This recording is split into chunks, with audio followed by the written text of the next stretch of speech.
یہ بھی آپ کو یاد ہوگا کہ حسن بصری کی مجلس میں ایک شخص آیا اور اس نے شکوہ کیا کہ میری اولاد نہیں ہے. آپ نے کہا استغفار کرو. دوسرا آیا تو اس نے کہا کہ بارشیں نہیں ہو رہی، قحط سالی ہے، تو اس کو بھی کہا کہ تم بھی استغفار کرو. تیسرا آیا اور اس نے بھی اسی طرح اپنی کسی مشکل کا ذکر کیا. تو وہ ہر مشکل کے حل میں لوگوں کو بتاتے تھے کہ استغفار کرو، لوگوں کو بخشش مانگو، تمہاری رکاوٹیں دور ہو جائیں گی، تمہارے مسائل حل ہو جائیں گے. لیکن جب ہم پہ کوئی مشکل آتی ہے تو ہم یہ بھول جاتے ہیں کہ اب ہم نے اللہ کی طرف رجوع کرنا ہے اور اپنی غلطیوں کو دیکھنا ہے. ہم فوراً دوسروں میں کیڑے نکالنے لگتے ہیں. جب ہم دوسروں کی غلطیاں دیکھتے رہتے ہیں تو پھر ان کو ذکر بھی شروع کر دیتے ہیں. جب ان کا ذکر کرتے ہیں تو اور گناہ اکٹھے کر لیتے ہیں اور مسئلہ کہیں حل ہونے کو نہیں آتا. تو اس لیے بہت ضروری ہے کہ انسان اگر چاہتا ہے کہ اس کے مسائل حل ہو جائیں تو اسے چاہیے کہ اللہ تعالیٰ سے معافی مانگے، اپنی زبان میں بھی مانگے. جیسے اس بندے نے کہا یا اللہ تو ہے اور میں ہوں، تو مجھے معاف کر دے. کتنے سمپل الفاظ ہیں. اور پھر فوری استغفار کرنا چاہیے. رسول اللہ صلی اللہ علیہ وسلم نے فرمایا بائیں طرف والا فرشتہ جو گناہ لکھتا ہے 6 گھڑیاں مسلمان گناہگار بندے سے اپنا قلم اٹھائے رکھتا ہے. یعنی غلطی ہوئی نہیں لکھتا، ویٹ کرتا ہے. اور جب وہ کوئی گناہ کرتا ہے اگر وہ شرمندہ ہو اور گناہ سے استغفار کر لے تو قلم رکھ دیتا ہے، ورنہ ایک گناہ لکھ دیتا ہے. ایک غلطی کا ایک گناہ لکھتا ہے. اور ایک نیکی لکھنے والا ایک نیکی کی 10 نیکیاں لکھی جاتی ہیں، 10 گناہ اس کا اجر لکھا جاتا ہے. کچھ نیکیوں کا 700 گنا، کچھ کا 1500 اور کچھ کا لاکھوں میں لکھا جاتا ہے. ڈپینڈ کرتا ہے کہ کس نے کس جذبے اور کس شوق کے ساتھ کون سی نیکی کی. پھر بھی قیامت کے دن اگر کسی کی برائیاں ہی بھاری ہوں تو پھر اس کے سوا اور کون قصوروار ہوگا، وہ خود ہی غلط کار ہے. چلیے اس پریکٹس کو ادھر ہی کرتے ہیں. میں چند لمحے آپ کو دیتی ہوں. کوئی بھی اپنی ایسی غلطی جو آج ہوئی یا کل ہوئی تازی اس کو سوچیے اور دل سے اللہ سے معافی مانگیے تاکہ دل ہلکا ہو. غلطی کو یاد کرنا ضروری ہے. ایک ہم کہتے ہیں استغفر اللہ استغفر اللہ استغفر اللہ، یہ نہیں پتا ہوتا کس چیز پر استغفر اللہ کر رہے ہیں. اب ان غلطیوں میں کیا ہو سکتا ہے؟ مثلاً آپ نے اپنے ہی بچے کو ناحق باتیں کی، اپنے بچے کو، کیونکہ بعض اوقات ہم کہتے ہیں تمہارے بچے ان سے جو مرضی کر لو. بعض مائیں بچوں پہ اتنا ظلم ڈھاتی ہیں اور ان کے ساتھ زیادتی کرتی ہیں اور چھوٹی چھوٹی باتوں پہ ان کے ہاتھ مروڑ دیتی ہے، کوئی چانٹا لگا دیتے، کوئی کان کھینچ لیتے، کوئی بال کھینچ لیتے. کئی ماں باپ تو دھکا دے کے تو بچوں کو اوندے منہ گرا دیتے ہیں اور کئی تو معصوم چھوٹے بچوں کو روئے تو اٹھا کے پٹک بھی دیتے ہیں. تو حیرانی ہوتی ہے کہ یہ کیا ہے، کہ کوئی جنون لاحق ہو گیا. اور اس کو کوئی بھی گناہ نہیں سمجھتا، کوئی یہ نہیں کہتا میں نے غلط کیا. میاں کے ساتھ چیخیں گے چلائیں گے یا شوہر بیوی کے ساتھ چیخیں چلائیں گے اور زیادتی کی باتیں کریں گے، بعض اوقات الزام تک لگا دیں گے اور اس پر کوئی توبہ نہیں کرتا. مسائل کہاں سے حل ہوں؟ اور وہ گمبھیر سے گمبھیر ہوتے چلے جاتے ہیں، مسائل بڑھتے چلے جاتے ہیں، دوریاں پیدا ہو جاتی ہیں اور وہ دوریاں جدائیاں پیدا کر دیتی ہیں. تو اس لیے چند لمحے جو کسی عزیز قریب پر بھی زیادتی کی ہو یا کوئی اللہ کے حق میں کمی کی ہو تو اس پر دل سے اس وقت توبہ کریں اور 3 دفعہ پڑھیں استغفر اللہ الذی لا الہ الا هو الحی القیوم واتوب الیہ. پھر اپنا کوئی مسئلہ یاد کریں، کوئی پرابلم ہے اگر آپ کی زندگی میں کوئی چیز ہے، کوئی غم ہے، کوئی چیز اٹکی ہوئی ہے، کسی چیز کا خوف ہے یا پریشانی ہے، اس کو ذہن میں رکھ کے پھر 3 دفعہ استغفار کریں.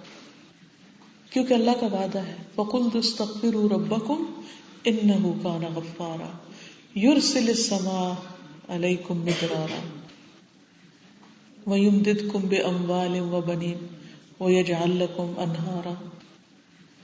کہ میں نے کہا اپنی قوم سے کہ استغفار کرو، بے شک تمہارا رب بڑا ہی بخشنے والا ہے، آسمان سے بارش برسائے گا، تمہیں مال اور بیٹوں سے نوازے گا، تمہارے لیے باغات اور نہریں بنا دے گا.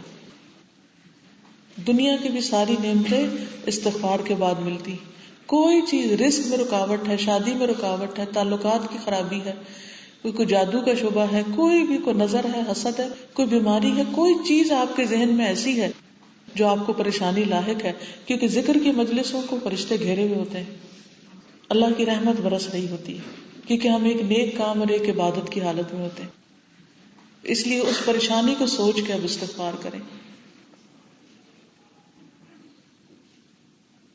یہ میں نے اس لیے پریکٹس کروائی کہ جب کبھی دل گھبرانے لگے، جب کبھی پریشانی چھانے لگے، تو فوراً اسی طرح بیٹھ کے دیر نہ لگائیں، اسی وقت دیر اینڈ دین، گاڑی میں، گھر میں ہیں، کچن میں ہیں، بیڈ پہ ہیں، بچے کو اٹھا رہے ہیں، دودھ پلا رہے ہیں، کچھ کر رہے ہیں، اسی وقت شروع کر دیں. آپ دیکھیں گے آپ کا دل ہلکا ہونے لگ جائے گا، اللہ کی رحمت آنے لگ جائے گی. قرآن مجید میں اللہ تعالیٰ فرماتے ہیں وَمَن يَعْمَلْ سُوءًا أَوْ يَظْلِمْ نَفْسَهُ ثُمَّ يَسْتَغْفِرِ اللَّهَ يَجِدِ اللَّهَ غَفُورًا رَحِيمًا. جو شخص کوئی برا کام کر بیٹھے یا اپنے آپ پر ظلم کر لے پھر اللہ سے بخشش مانگے تو اللہ تعالیٰ کو ضرور بخشش کرنے والا مہربان پائے گا. وہ ہمارا رب ہے، اس نے ہمیں پیدا کیا ہے، وہ صرف روٹی پانی نہیں دیتا، وہ گناہ بھی معاف کرتا ہے، وہ ہماری رکاوٹیں بھی دور کرتا ہے، ہمارے دکھ درد بھی دور کرتا ہے. اس لیے اس سے مانگنے میں دیر نہیں لگی. اور پھر وہ توبہ کرنے والوں سے محبت کرتا ہے. ان اللہ یحب التوابین. اگر ہم چاہتے ہیں کہ اللہ تعالیٰ ہم سے محبت کرے تو ہم توبہ کرنی شروع کر دیں تاکہ وہ ہم سے محبت کرے. تو اس طرح اللہ تعالیٰ کی محبت نصیب ہوتی ہے. اسی طرح حسن بصری کا ایک واقعہ ہے کہ انہوں نے بوجھ اٹھانے کے لیے ایک مزدور رکھا. کنسٹرکشن ہوتی ہے تو اینٹیں وغیرہ اٹھانی ہوتی ہیں، ویسے سامان اٹھانے کے لیے. تو وہ شخص سارا رستہ استغفر اللہ الحمدللہ استغفر اللہ الحمدللہ استغفر اللہ الحمدللہ استغفر اللہ یہ پڑھتا رہا. تو حسن بصری نے کہا کہ کیا بات ہے، تم اس کے علاوہ کوئی کلام نہیں پڑھتے، یہی پڑھ رہے الحمدللہ استغفر اللہ، یعنی کام بھی کر رہے الحمدللہ استغفر اللہ بھی پڑھ رہا ہے. اس نے کہا کہ میں نے آدھا قرآن یاد کر لیا ہے اور مجھے یہی پتا چلا ہے کہ بندہ دو حالتوں میں سے ایک میں ہوتا ہے، یا تو اللہ کی طرف سے اس پہ کوئی نعمت آ رہی ہوتی ہے تو شکر واجب ہوتا ہے، یا اس کا کوئی گناہ ہوتا ہے تو اس پر استغفار واجب ہوتی ہے. اس لیے میں ہمیشہ یہی بولتا رہتا ہوں الحمدللہ استغفر اللہ الحمدللہ استغفر اللہ. تو حسن بصری نے کہا اے حسن، تجھ سے زیادہ سمجھدار تو یہ بوجھ اٹھانے والا ہے، یہ زیادہ عقل مند ہے. اس نے جو قرآن پڑھا اس میں سے عمل کی بات لے کے شروع کر رکھا. ہمیں بھی کتنے دن میں لمحے آتے ہیں، کتنا وقت ملتا ہے. بعض اوقات میں جیسے سڑک سے گزر رہی تھی، آج بھی جیسے ٹریول کیا تو راستے میں لوگ کھڑے ہوتے ہیں تو جو منہ بند کر کے کھڑے ہوتے ہیں مجھے بڑی تکلیف. میں کہتی ہے اللہ کو ان کو بتا دے کہ اس وقت اللہ کی تسبیح کرو تو میزان بھر جائے گا. الحمدللہ کہنا میزان بھر دیتا. قیامت کے دن اتنی ذرے برابر نیکی کو ترسیں گے ہم، کاش موقع ملے اور کچھ کر کے آئے اپنے لیے، کیونکہ وہ زندگی ہمیشہ کی زندگی ہے جس کے بعد کوئی زندگی نہیں. وہاں تو رہتے ہی رہنا ہے. وہ گھر کتنا اچھا ہونا چاہیے، وہاں کتنے باغ لگے ہونے چاہیے. اس کے لیے موقع ہے آج ذکر کریں، آج اللہ سے دعا کریں. لیکن آج کا وقت ہم ضائع کر دیتے ہیں. بعض اوقات ہم لوگوں میں ہوتے ہیں تو نہیں کر پاتے ذکر، اور جب ہم اکیلے بھی ہوتے ہیں تو اس وقت بھی ہمیں بھول جاتا ہے. ہم سوچتے رہتے ہیں منہ بند کر کے. نہیں، فوراً اللہ کو یاد کرنا شروع کریں اور استغفار یا الحمدللہ جو بھی چاہیں کریں. پھر اس کے بعد ہے اپنے نفس کے شر اور برے اعمال سے پناہ مانگنا کہ یا اللہ یہ شادی تو ہو رہی ہے، ہم تیرے شکر گزار بھی ہیں، ہم اب تیری مدد چاہتے ہیں، تو ان سارے کاموں کو درست کر دے. ہم اپنے گناہوں پر بھی شرمندہ ہیں اور آئندہ بھی ہمیں اچھے ہی دن دکھانا. لیکن ہوتا یہ ہے، صرف یہ سمجھتے ہیں کہ شادی کے لیے کپڑے تیار کر لیے جائیں، زیور تیار کر لیا جائے. تیاری کا ہی نام ہوتا، اسی کو تیاری کہتے ہیں. جہیز تیار کر لیا جائے، کمرہ تیار کر لیا جائے، مہمانوں کی لسٹ بنا لی جائے، کھانا اچھا ہو جائے، بس. یہ بھول جاتے ہیں کہ اس کے علاوہ بھی کچھ لوازمات ہیں، کیونکہ یہ سب تو ہو جائے گا، گزر جائے گا، پھر لڑکا لڑکی ان کا آپس میں نباہ کیسے ہوگا. تو خاص طور پر ماؤں کو، بچوں کو بھی اور ماؤں کو میں یہ تلقین کروں گی کہ وہ لازمی طور پر اپنی دعاؤں، اپنی نمازوں میں اور خشوع پیدا کریں، اور خاص نفل پڑھ کے دعائیں کریں کہ یا اللہ تو آنے والے دنوں کو ہمارے لیے خوش قسمتی کا باعث بنا دے، ان بچوں کی آپس میں خوب موافقت کر دے، ان کے درمیان محبت پیدا کر دے، اور ان کو بہترین خاندان بنانے کی توفیق عطا کر، کیونکہ ماں باپ سے جو پھر آگے بچے اور نسل اور اولاد چلتی ہے، اس کی تعلیم اور تربیت اور اس کی جو ضرورت ہے محبت اور توجہ اور کیئر، یہ ساری چیزیں بھی اچھے ماں باپ ہی دے سکتے ہیں نا. اور ماں باپ رول ماڈل ہوتے ہیں. ہم بچوں سے تو چاہتے ہیں ان کی اچھی تربیت ہو، لیکن ہم ان کو اچھا نمونہ نہیں دیتے. ہمارے بچے ہمیں دیکھتے ہیں نا کہ ہم کیا کر رہے ہیں. اکثر مائیں کہتی ہے کوئی تربیت کا اچھا سا ٹپ بتا دیں. میں ہمیشہ یہی کہتی ہوں جو ہم ان سے ایکسپیکٹ کرتے ہیں، جو ہم ان سے چاہتے ہیں، وہ انہیں کر کے دکھا دیں تو وہ خود بخود ہی ہمیں دیکھ کے کرنے لگ جائیں گے، پھر بہت کہنا بھی نہیں پڑے گا. تو اگلا کرنے کا کام اس خطبہ نکاح میں کیا ہے؟ وَنَعُوذُ بِاللَّهِ مِن شُرُورِ أَنفُسِنَا وَمِن سَيِّئَاتِ أَعْمَالِنَا، کہ ہم اپنے آپ کو اپنے نفس کے شر اور برے اعمال کے جو برے نتیجے ہیں ان سے بچا کر اپنے آپ کو اللہ کی پناہ میں دیتے ہیں. کیونکہ گناہ جو ہوتا ہے نا وہ بیج کی طرح ہے، جیسے کانٹے ہیں. کانٹوں والا درخت جو اگائے گا اسے لازمی کانٹوں سے واسطہ پڑے گا. یہ نہیں ہو سکتا کہ ہم غلط کام کریں اور نتیجہ اچھا نکل آئے. یا مثال کے طور پہ آپ دیکھیے یہ 2 گلاس رکھے ہوئے، ایک میں جوس ہے اور ایک میں پانی. جس میں پانی ڈالا گیا وہ جب آپ پیئیں گے تو پانی ہی آئے گا، اور جس میں جوس ڈالا گیا جب اس کو پیئیں گے تو جوس ہی نکلے گا. بالکل اسی طرح جب ہم گناہ کرتے ہیں تو اس سے جو فصل نکلتی ہے وہ خراب ہی نکلتی، اور جب نیکی کرتے ہیں تو اس سے جو باہر آتا ہے وہ فائدہ مند ہوتا ہے. اب وہ جو ہم نے بویا کاٹنا تو خود ہی ہے، لیکن اللہ کی رحمت بڑی وسیع ہے. اگر اللہ تعالیٰ سے دعا کر لیتے ہیں کہ یا اللہ ہم نے تو غلط کیا، لیکن آپ ہمیں اس کے برے نتیجے سے بچا لیں، کیونکہ آپ بچا سکتے ہیں. تو بعض اوقات انسان کو ایک رزق ملنے والا ہوتا ہے، اور محبت بھی ایک رزق ہے. دنیا کی ہر نعمت ایک رزق ہے، لیکن جب وہ گناہ کرتا ہے تو اس رزق سے محروم ہو جاتا ہے، وہ رزق روک دیا جاتا ہے. تو اس کے لیے کیا ضروری ہے، کیا کرنا چاہیے؟ ہمیشہ اللہ تعالیٰ سے دعا کرتے رہنا چاہیے کہ یا اللہ ہمیں ہمارے نفس کے حوالے نہ کرنا، ہمیں ہمارے نفس کے شر سے اور ہمارے نفس کے شر سے دوسروں کو بھی بچانا. کیونکہ بعض اوقات ہم اپنے آپ کو اچھا سمجھ رہے ہوتے ہیں اور دوسرے کو ہی خراب سمجھتے ہیں، جبکہ خرابی ہر انسان کے اندر ہے. قرآن مجید میں نہیں آتا وَمَا أُبَرِّئُ نَفْسِي إِنَّ النَّفْسَ لَأَمَّارَةٌ بِالسُّوءِ، میں اپنے نفس کو بری و ذمہ قرار نہیں دیتا، نفس تو انسان کو برائی پہ اکساتا ہی رہتا ہے. تو جب ہمارا نفس ہمیں ہمارے اندر ایسی چیزیں پیدا کرتا رہتا ہے تو ہم کیسے دعویٰ کر سکتے ہیں کہ ہمارے اندر کوئی خرابی نہیں؟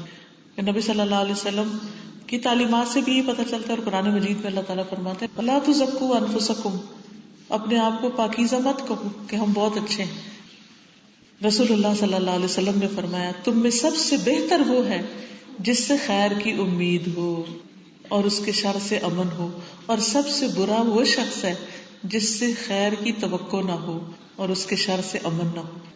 یعنی آپ ہر طرح کے لوگوں سے ملتے ہیں نا، تو ان میں سے کچھ لوگ ایسے ہوتے ہیں کہ ان سے آپ کبھی بھی ملیں، کہیں بھی ملیں، تو آپ کو اتنا ٹرسٹ اور تسلی ہوتی کہ ان سے خیر ہی پہنچے گی، یہ میری برائیوں سے درگزر کریں گے، مجھے معاف کر دیں گے، میرا خیال رکھیں گے، میرے لیے کیئرنگ ہے.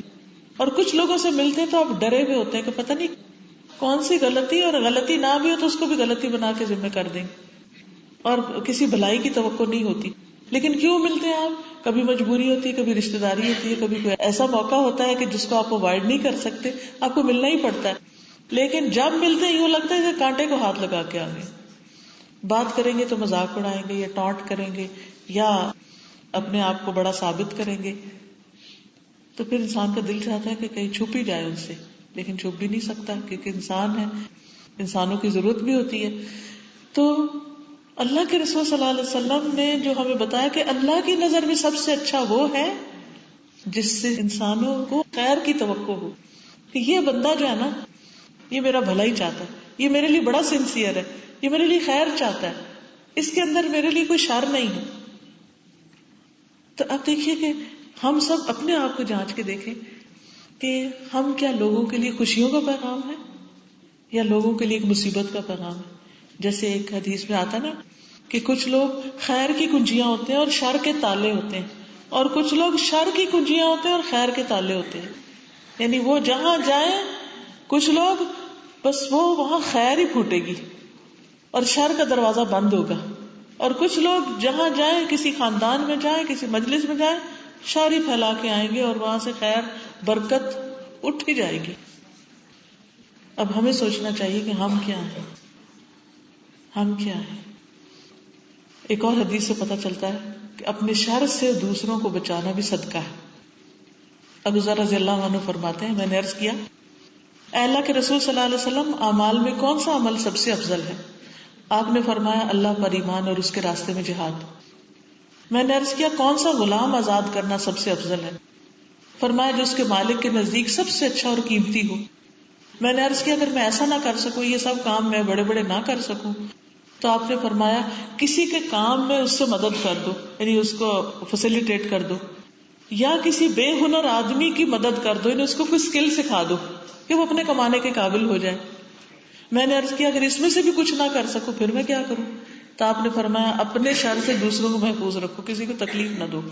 یعنی اگر تم کسی کے کام کے نہیں ہو، کسی کو کوئی فائدہ نہیں پہنچا سکتے، تو پھر کم سے کم تکلیف تو نہ دو.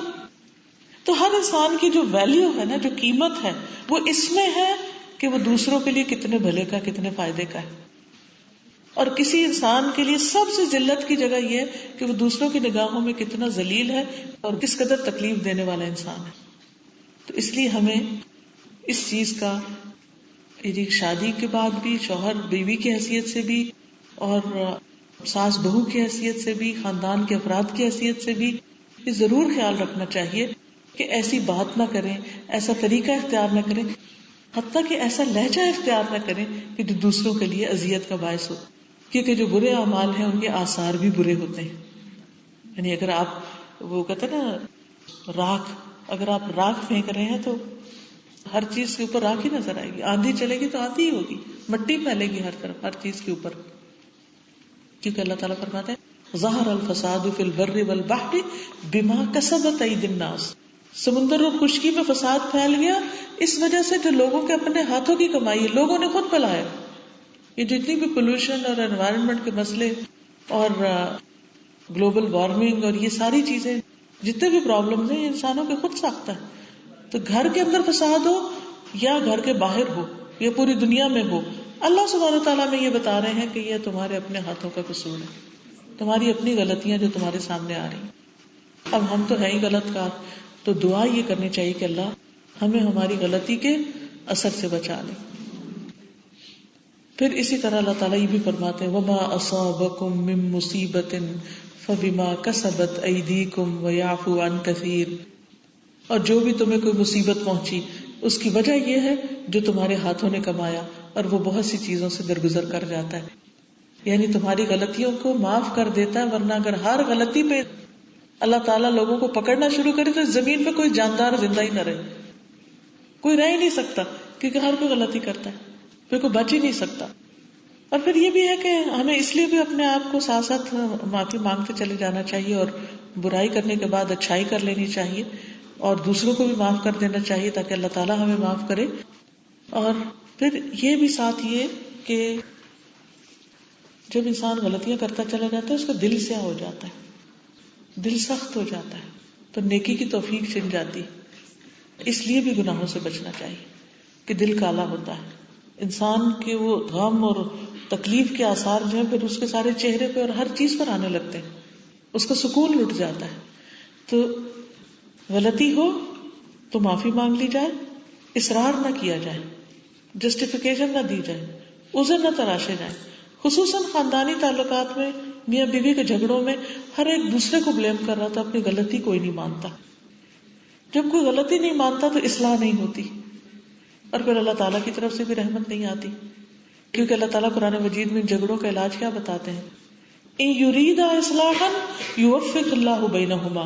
اگر وہ اصلاح چاہیں گے تو اللہ تعالیٰ ان کے درمیان موافقت پیدا کر دے گا، اللہ تعالیٰ گھر بسا دے گا، اللہ تعالیٰ اچھے اسباب مہیا کر دے گا. پھر اگلی بات یہ کی گئی کہ یہد اللہ فلا مضل لہ، جس کو اللہ ہدایت دے اسے کوئی نہیں بھٹکا سکتا. مطلب یہ ہے کہ انسان اپنی کوشش کرنے کے بعد معاملہ اللہ تعالیٰ کے سپرد کر دے، کیونکہ صرف ہماری نصیحتوں سے کسی کو ہدایت نہیں ملتی جب تک اللہ کی طرف سے توفیق نہ ہو. ہسبینڈ ہو، وائف ہو، بہو ہو، کوئی بھی ہو، کسی کو بھی آپ اچھی بات بتا دیں اور اس کے بعد معاملہ اللہ تعالیٰ کے سپرد کر دیں. یعنی ہم یہ جو دعوے کرتے ہیں کہ میں تو اس کو ٹھیک کر کے ہی دم لوں گی، ہم نہیں ٹھیک کر سکتے کسی کو. یا بعض اوقات ماؤں کو یا پیرنٹس کو بلیم کر رہے ہوتے لوگ کہ یہ کیوں نہیں اپنے بچے کو سمجھاتے، یہ کیوں نہیں بچے کو ہدایت دیتے. کون ماں باپ چاہتے ہیں کہ بچہ بگڑا رہے، لیکن بعض اوقات بچے کہاں سنتے، نہیں سنتے، کیونکہ ہدایت اللہ دیتا ہے. تو اس لیے انسان کو صبر کے ساتھ اللہ سے ہدایت مانگتے رہنا چاہیے، کیونکہ وہ صرف اسی کے اختیار میں ہے، کوئی کسی کو ہدایت نہیں دے سکتا. پھر اسی طرح اس میں کلمہ شہادت پڑھا جاتا ہے، شہادتین، اشہد ان لا الہ الا اللہ و اشہد ان محمدًا عبدہ و رسولہ. جو کوئی سچے دل سے اس کا اقرار کرتا ہے اس پر دوزخ کی آگ حرام کر دی جاتی ہے. تو دنیا میں بھی انسان اپنے گناہوں سے آگ بھڑکاتا ہے، طرح طرح کے مسائل کی، مشکلات کی، تو اس وقت بھی غم اور دکھ کا علاج کیا ہے؟ لا الہ الا اللہ پڑھنا. اور آخرت میں بھی جہنم سے بچنے کا نسخہ لا الہ الا اللہ ہے. پھر اس کے بعد 3 آیات پڑھی گئی اور تینوں میں 4 دفعہ تقویٰ کا حکم دیا گیا. اس سے یہ پتہ چلتا ہے کہ شادی شدہ زندگی کی کامیابی کا انحصار تقویٰ پر ہے.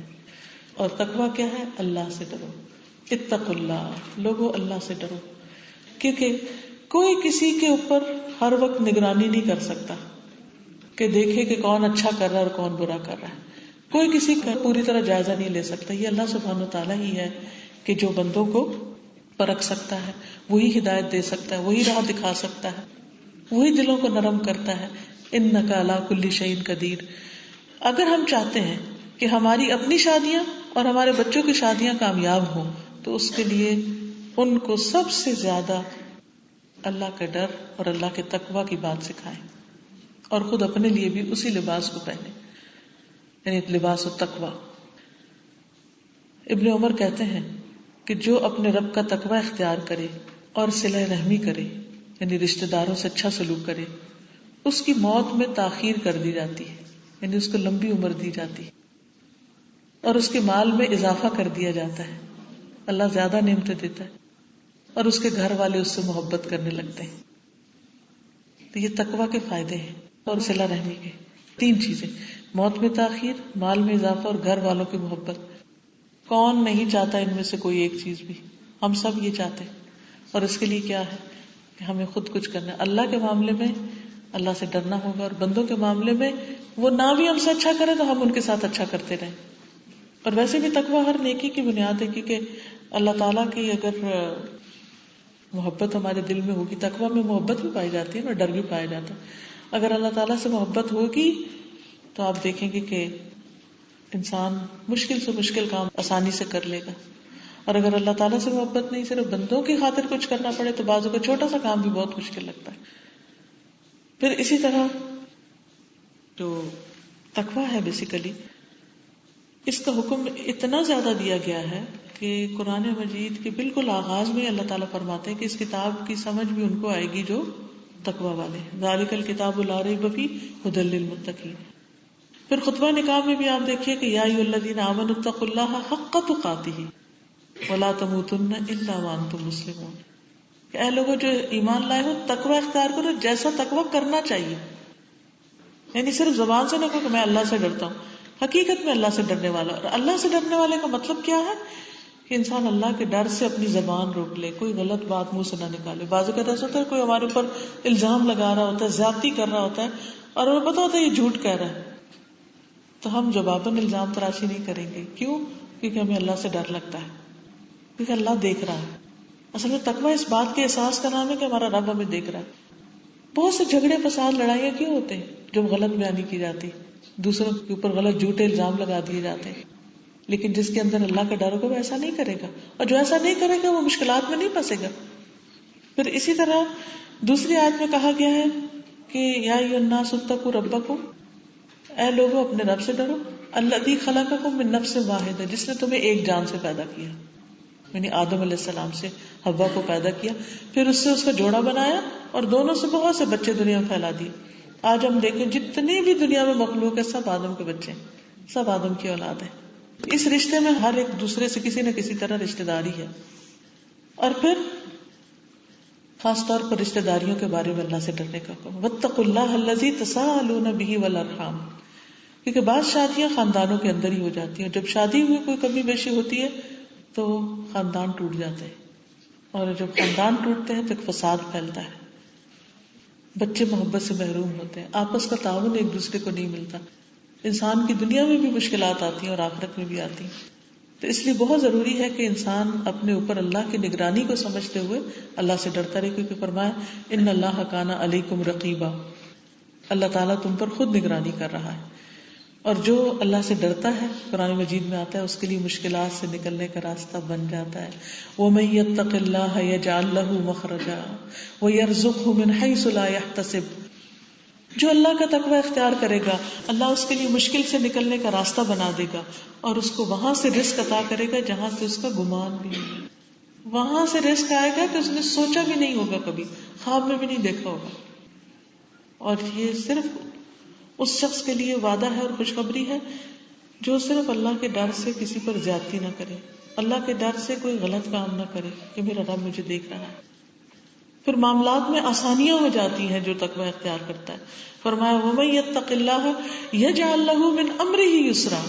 جو اللہ کا تقوی اختیار کرے گا اللہ اس کے لیے ہر معاملے میں آسانی کر دے گا، اس کے راستے آسان ہو جائیں گے، زندگی آسان ہو جائے گی، اس کی رکاوٹیں دور ہو جائیں گی. پھر گناہوں کی معافی کا وعدہ ہے. وَمَن يَتَّقِ اللَّهَ يُكَفِّرْ عَنْهُ سَيِّئَاتِهِ وَيُعْظِمْ لَهُ أَجْرًا. جو اللہ سے ڈرے گا اللہ اس سے اس کی برائیوں کو دور کر دے گا، یعنی اسے نیک بنا دے گا اور اس کو بہت بڑا اجر عطا کرے گا. پھر اسی طرح آخرت میں ایسے لوگوں پر کوئی غم نہ ہوگا، ایسے لوگوں کے لیے جنت میں جانے میں کوئی رکاوٹ نہیں ہوگی. جب آپ سے پوچھا گیا کہ عام طور پر لوگوں کو کون سی چیز جنت میں لے جائے گی تو آپ نے فرمایا اچھا اخلاق اور اللہ کا ڈر، یعنی لوگوں کے ساتھ اچھی طرح پیش آؤ اور اللہ سے ڈرو. اور اللہ سے ڈرنے میں یہ بھی آتا ہے کہ جو بھی کام کرو اللہ ہی کی خاطر کرو. اور دوسرے پر یہ ہے کہ خاص طور پر صلہ رحمی کا حکم دیا کہ رشتہ داروں کے حقوق کا خیال رکھو. یاد رکھیے کہ رشتہ دار انسان ہمیشہ ان سے کوئی نہ کوئی ناراضگی رکھتا ہی ہے. کیوں؟ کیونکہ ان سے توقعات بڑی ہوتی، ایکسپیکٹیشن بڑی ہوتی. جو دوسرے باہر کے لوگ ہوتے ہیں ان سے ہم اتنا نہیں ایکسپیکٹ کرتے، وہ ہمارے ساتھ اچھے ہوں تو ہم شکر گزار ہوتے ہیں، نہ ہو تو ہم کہتے ہیں کہ ٹھیک ہے. لیکن رشتہ دار ہم کہتے ہیں یہ تو رشتہ دار ہیں، ان کو تو اچھا ہی ہونا چاہیے. اور پھر جب وہ اچھے نہیں ہوتے، وہ انسان ہیں، ان سے بھی غلطیاں ہوں گی، پھر ہمارا دل چھوٹا ہوتا ہے، پھر ہمارے دلوں میں وسوسے آتے ہیں، پھر ہم ان سے ناراض ہونے لگتے ہیں، پھر ان کے خلاف کوئی بات کر جاتے، وہ بات ان کو پہنچ جاتی اور زیادہ فساد شروع ہو جاتا ہے. تو اس طرح جھگڑے کہیں ختم ہونے کا نام نہیں لیتے.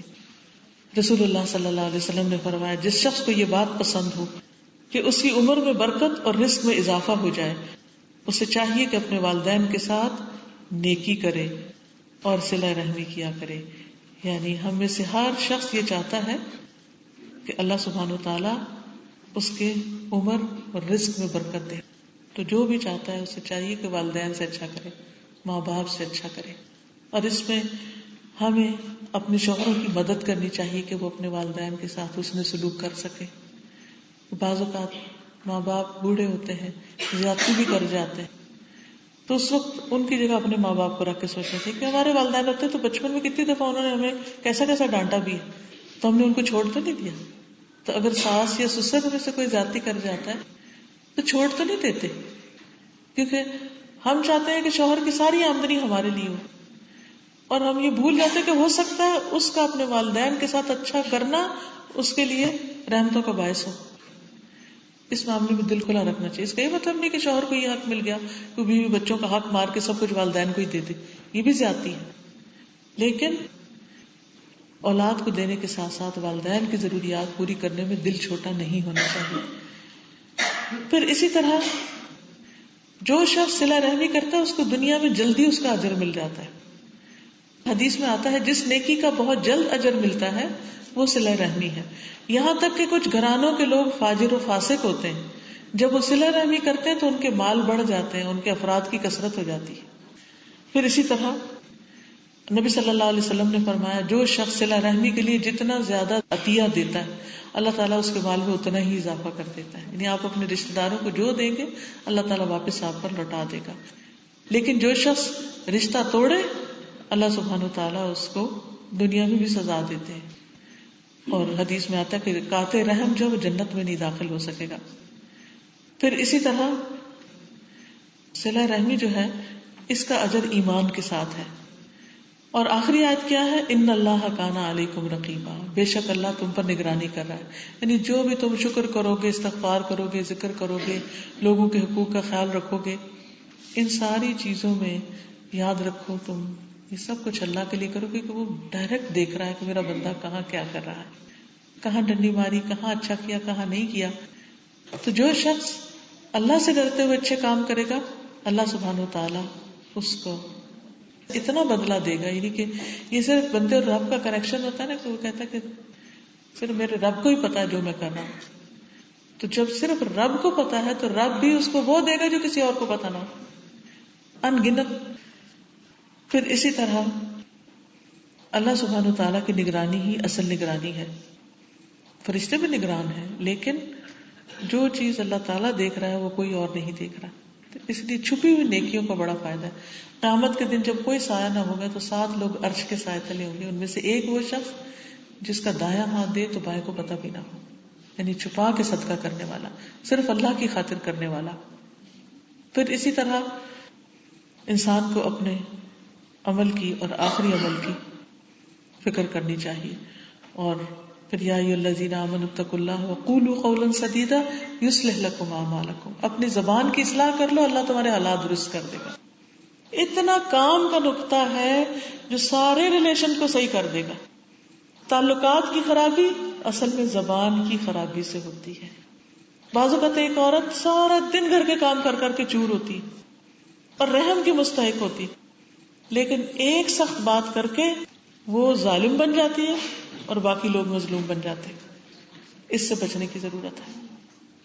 قولوا قولا سدیدا یصلح لکم اعمالکم، سیدھی بات کرو، درست بات کرو، اللہ تمہارے حالات درست کر دے گا. وَيَغْفِرْ لَكُمْ ذُنُوبَكُمْ، اور تمہارے گناہوں کو معاف کر دے گا. اور جو اللہ اور اس کے رسول کی اطاعت کرے گا وہ بہت بڑا اجر پائے گا، حقیقی معنوں میں کامیابی اختیار کرے گا. اور حقیقت یہ ہے کہ جس کی زبان سے دوسرے مسلمان سلامت رہے وہی اصل مسلمان ہے. اور اگر انسان کو زبان پہ قابو نہیں تو پھر کسی بھی چیز پہ قابو نہیں ہو سکتا. اور پھر دوسروں کی طرف نظر رکھنے کی بجائے سب سے زیادہ خود پر نظر رکھنے کی ضرورت ہے. اور اپنی ساری زندگی میں یہ دیکھنا کہ کیا ہماری زندگی اللہ تعالیٰ کے حکم کے مطابق ہے یا نہیں. اور اس میں شوہر کا حق ادا کرنا یہ بھی لازم ہے، اور شوہر کے لیے بیوی کے حقوق ادا کرنا یہ بھی ضرورت ہے. شوہر کا حق کتنا ہے؟ نبی صلی اللہ علیہ وسلم نے فرمایا اگر میں اللہ کے علاوہ کسی دوسرے کو سجدہ کرنے کا حکم دیتا تو بیوی کو دیتا کہ وہ شوہر کو کرے. اس سے اندازہ لگا لیں کہ بیوی کے لیے شوہر کا مقام کتنا بڑا ہے. لیکن عام طور پر ہم سوچتے ہیں کہ ہم تو خود کماتے ہیں، ہم زیادہ پڑھے لکھے ہیں، ہم زیادہ مالدار وغیرہ وغیرہ، کوئی بھی بہانہ تلاش کر کے ہم دوسرے شخص کو اس کا حق نہیں دیتے. اب شوہر کا جو حق ہے وہ اللہ نے دیا ہے، اللہ نے دیا ہے. یہ نہیں کہ ہم نے خود ہی کو ڈیوائڈ کر لیا کہ اس کا زیادہ حق اور اس کا کم ہے. لیکن ایک گھر کے نظام کو چلانے کے لیے اللہ تعالیٰ نے اس کو ذمہ دار بنایا، قوام بنایا ہے. رسول اللہ صلی اللہ علیہ وسلم نے فرمایا عورت اس وقت تک ایمان کی مٹھاس نہیں پا سکتی جب تک شوہر کا حق ادا نہیں کرتی. نمازیں، روزے، باقی نیکی، صدقہ، خیرات سب ایک طرف، جب تک شوہر کے ساتھ نہ بنائے اس وقت تک کسی چیز کی ویلیو نہیں. پھر اسی طرح ایک جگہ پر آپ نے فرمایا کہ وہی تمہاری جنت اور وہی تمہاری جہنم ہے. پھر اسی طرح شوہر کا حق اتنا ہے کہ وہ عورت کو جہاں بھی بلائے اس کے لیے جانا لازم ہے. یہ نہیں کہہ سکتی میں یہاں نہیں جا سکتی، وہاں نہیں جا سکتی، یہ نہیں کر سکتی، وہ نہیں کر سکتی. نہیں، اطاعت لازم ہے. فالصالحات قانتات، نفلی روزہ رکھنے کی بھی اجازت نہیں شوہر کی اجازت کے بغیر. کسی غیر مرد کو گھر میں نہیں آنے دینا چاہیے. کسی غیر مرد سے شوہر کی اجازت کے بغیر باتیں نہیں کرنی چاہیے. پھر اسی طرح شوہر کی اجازت کے بغیر اس کے مال میں سے کچھ خرچ نہیں کرنا چاہیے، نہیں بڑے بڑے گفٹ، چھوٹی موٹی چیزیں تو کوئی بات نہیں.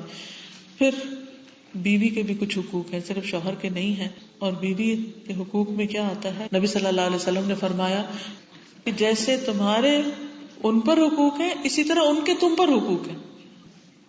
وَلَهُنَّ مِثْلُ الَّذِي عَلَيْهِنَّ بِالْمَعْرُوفِ. قرآن یہ بتاتا ہے. ہمارے ہاں عام طور پر کیا کہ نہیں، عورت کو ہی ساری قربانیاں کرنی چاہیے اور مرد کے صرف حقوق ہی حقوق ہیں. اسلام نے یہ نہیں بتایا، مرد کی بھی ذمہ داری ہے، عورت کی بھی ذمہ داری ہے، اور دونوں کو پورا کرنا چاہیے. اور قرآن کیا کہتا ہے؟ وَلَهُنَّ، اور ان عورتوں کا حق ہے مِثْلُ الَّذِي عَلَيْهِنَّ، اتنا ہی جتنی ان پہ ذمہ داریاں ہیں. رسول اللہ صلی اللہ علیہ وسلم نے یہ بھی فرمایا، ایک صحابی تھے، وہ دن بھر روزہ رکھتے، رات کو عبادت کرتے اور بیوی کی طرف توجہ نہیں کرتے تھے. تو آپ نے ان کو بلایا اور پہلے تحقیق کی معاملے کی. تو انہوں نے جب اقرار کیا تو آپ نے فرمایا تیرے جسم کا بھی تجھ پر حق ہے، تیری آنکھوں کا بھی تجھ پر حق ہے، تیری بیوی کا بھی تجھ پر حق ہے. یعنی صرف عبادت کافی نہیں، تمہیں اپنی بیوی کے بھی حقوق دینے چاہیے. پھر بیوی کے اوپر خرچ کرنا شوہر کی ذمہ داری ہے. آپ صلی اللہ علیہ وسلم نے فرمایا کہ آدمی کو ہلاک کرنے کے لیے اتنا گناہ ہی کافی ہے کہ جس کا خرچ اس کے ذمہ ہے وہ خرچ ادا نہ کرے. پھر بیوی کو مارنا، ناحق مارنا چاہیے، حرام ہے. پھر اسی طرح بیوی سے اچھے اخلاق سے پیش آنا ضروری ہے. نبی صلی اللہ علیہ وسلم نے فرمایا ایمان کے لحاظ سے کامل مومن وہ ہے جو اخلاق میں سب سے اچھا ہو، اور تم میں سے سب سے بہتر وہ ہے جو اپنی بیوی کے حق میں اچھا ہو. یعنی اصل اخلاق کسی بھی انسان کا کہاں سے پرکھا جائے گا کہ وہ اپنی بیوی کے ساتھ کیسے گفتگو کرتا ہے، کیسے معاملہ کرتا ہے، کیسا رویہ رکھتا ہے، اس کو کتنی عزت دیتا ہے. دیکھیے بیوی کی عزت تو شوہر کے ساتھ ہے، اگر شوہر بیوی کو عزت دے گا تو باقی گھر والے بھی دیں گے. تو جو شوہر اپنی بیوی کو عزت نہیں دے گا باقی گھر والے اس کو کہاں سے پوچھیں گے. تو اس لیے شوہر کی ذمہ داری ہے کہ وہ بیوی کے ساتھ اچھے اخلاق سے پیش آئے. پھر بیوی پہ خرچ کرنے کا اجر، گھر والوں پہ خرچ کرنے کا اجر باقی سب جگہ مال خرچ کرنے سے زیادہ ہے. نبی صلی اللہ علیہ وسلم نے فرمایا 1 دینار تم نے اللہ کے راستے میں دیا، 1 غلام آزاد کرنے میں، 1 تم نے مسکین کو دیا، اور 1 اپنے گھر والوں پہ خرچ کیا. اس میں سے سب سے زیادہ اجر اور ثواب اس پیسے کا جو تم گھر والوں پہ خرچ کرتے. کیوں؟ اس لیے کہ ان پہ خرچ کرنا فرض ہے. تو گھر والوں پر خرچ کرنا، بعض اوقات شوہروں کی کیا عادت ہوتی ہے کہ وہ ماں باپ کو بھی دے دیتے ہیں، بہن بھائیوں کو بھی دے دیتے ہیں، دوست یار کو بھی کھلا پلا دیتے ہیں، اور بیوی کے لیے کچھ نہیں بچتا. نہیں، بیوی کو دینا تاکہ ایک لقمہ جو شوہر کھلاتا ہے اس کو بھی اس کے لیے صدقہ لکھا گیا اور نیکی کا ذریعہ لکھا گیا. پھر اسی طرح یہ بھی حکم دیا گیا ہے کہ بیوی کی اچھی عادات پہ نظر رکھو اور بری عادات کو نظر انداز کر دو. پھر اس کو ادب سکھاؤ، تعلیم دینا. پھر اس کے معاملے میں غیرت مند ہونا بھی ضروری ہے. پھر بیوی کے رشتہ داروں اور سہیلیوں سے اچھا سلوک کرنا. نبی صلی اللہ علیہ وسلم جب گھر میں تشریف لاتے تو حضرت عائشہ گڑیوں سے کھیل رہی ہوتی تھی، ان کے ساتھ ان کی دوستیں بھی ہوتی تھی، تو جو دوڑ جاتی تھی تو پھر آپ ان سب کو بلواتے اور کہتے کہ تم کھیلو. یعنی بیوی کی دلچسپیوں کا خیال رکھنا، کیونکہ وہ ایک انسان ہے، اس کے اپنے کچھ شوق بھی ہو سکتے ہیں، تو ان کے معاملات میں انٹرفیئر نہیں کرنا چاہیے ایز لانگ ایز وہ شریعت کی حدود کے اندر ہے. پھر اسی طرح یہ ہے کہ دونوں کو مل کے اللہ کی فرما برداری کرنی چاہیے اور تقوی کی بنیاد پر گھر کی اٹھان ہونی چاہیے. آپ نے فرمایا اللہ اس شوہر پہ رحم کرے جو تہجد کے وقت اٹھے اور پھر بیوی کو بھی اٹھائے، نہ اٹھے تو پانی کا چینٹا مارے، اینڈ وائس ورسا. بیوی اٹھے تو شوہر کو جگائے. یعنی دونوں ایک دوسرے کو خیر اور بھلائی کی طرف، نیکی کی طرف لے کے بڑھے. دیکھیے جس سے ہمیں پیار ہوتا ہے ہم اسے تکلیف میں نہیں دیکھنا چاہتے. اگر ہمیں واقعی اپنے گھر والوں سے پیار ہے تو پھر ان کی دنیا آخرت دونوں کی بھلائی کی فکر کرنی چاہیے. پھر ایک اور خاص تلقین جو کی گئی کہ میاں بیوی ایک دوسرے کے راز باہر شیئر نہ کریں. بعض تعلقات میں خرابی اس وجہ سے ہو جاتی ہے کہ شوہر بالکل پرائیویٹ باتیں جو بیوی کی تھی وہ جا کے ماں کو ادھر ادھر بتا دیتے. اسی طرح بعض لڑکیوں کی عادت ہوتی ہے وہ سہیلیوں کے ساتھ بالکل پرائیویٹ لائف کی باتیں جو ہے وہ شیئر کرتی ہیں. تو اس چیز سے بھی بچنا چاہیے کیونکہ اس سے بھی بہت سی خرابیاں پیدا ہوتی ہیں. اور پھر یہ ہے کہ دونوں کو مل کر زندگی کے بوجھ اور ذمہ داریاں اٹھانی چاہیے. یہ نہیں کہ شوہر بیوی پہ ساری ڈال دے یا بیوی شوہر پہ ڈال دے. دونوں ہی اس میدان میں اسٹرگل کریں کیونکہ دونوں کے بچے ہیں، دونوں کا گھر ہے، دونوں کا خاندان ہے. تو ایک کمپینین شپ ہونی چاہیے. تو اللہ تعالیٰ سے دعا ہے کہ وہ ہمارے گھروں میں راحت اور سکون پیدا کرے اور بہترین عمل کی توفیق دے. تھوڑی سی دعا کر لیتے ہیں. درود شریف پڑھیں.